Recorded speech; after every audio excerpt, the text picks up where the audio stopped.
Hi Beth. Hi Natalie. So the care review came out yesterday, and I was wondering if I could ask you a couple of questions about it. Yeah, of course. So my first question is just tell me about yesterday and why it was such an important day for you.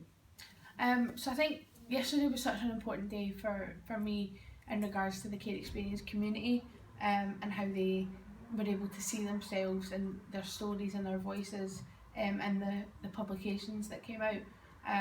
I think that the biggest thing was that they were able to celebrate what they'd worked so hard for and what they gave their heart and soul into. I think on a personal perspective it was a big day for me because I've worked hard on this, and I've tried my best to honour the community as best I can the whole way through. So that was really important, and it was such a relief to see it accepted and fully endorsed. Cross-party support and stuff like that was just absolutely phenomenal. And it was such an overwhelming and emotional day. I cried all day. But it was such an overpowering day, and Scotland made that happen. And I'm just so proud of everybody and so very fortunate and honoured and humbled that so many people chose to share their stories with the review, because it couldn't have happened without them. Yeah, that's a really, really nice point.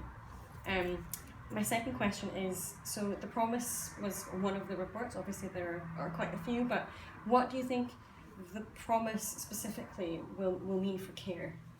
So I think The Promise means for care that we build childhoods around our children who need support. We put more effort into family support and supporting our families and truly valuing our families and their children. I think it means that we stop shoehorning people into bits of systems that don't work for them, and we start wrapping the support around the children and the families in an individualised way. And I think that's the most important thing, that we realise that this is all about the child and the family, and what they need rather than what the system needs from them. Yeah, that's a really nice perspective. So the plan in its entirety is supposed to take about 10 years to finalise. So my question then is, what would you like life to be like for children and young people then? So I think the plan could possibly take 10 years, because of all the shifting bits of the system that need to change and adapt. I think it's important to note that not one bit can't change shape without the other simultaneously changing shape, and it's a journey that we're going to go on together. It's going to be a bit of a complex space to be in that moment in time, and we've just got to kind of embrace that. But I think what I want to see for our children in 10 years' time is that they're loved, that they're safe, they're valued, they own their own identity, that they own their spaces and the platforms that they have an opportunity to have a voice and a say in, and that they're much larger and much more common.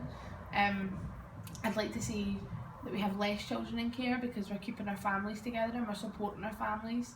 And I'd like to see that when children do come into care, that they have the exact same life outcomes as anybody else, and the same chances as anybody else. That's what I would like to see. Yeah, that's great. I mean, I would agree with that, obviously, but that's really lovely. So then finally, I guess, have you got a message for our Children's Hearing Scotland volunteers and also staff? Yeah, so I think my message is kind of well done, because I know that panel members have fed into the discussions and their voices were heard in the review as well. I think we are in a different space now. We've got momentum and we've got traction and we've got the appetite for change, and change needs to happen. We've had over 5,500 voices telling us that change needs to happen, and I think we're in a space now where we can't ignore that and we can't ignore voice.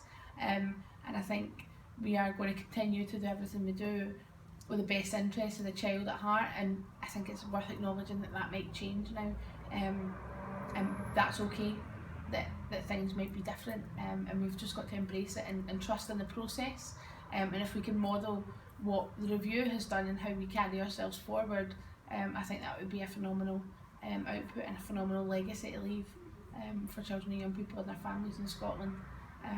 I think if we are having less children and young people in care, that means we're going to have less hearings, And I think we've got to be okay with that as well, because it's the right thing for the child.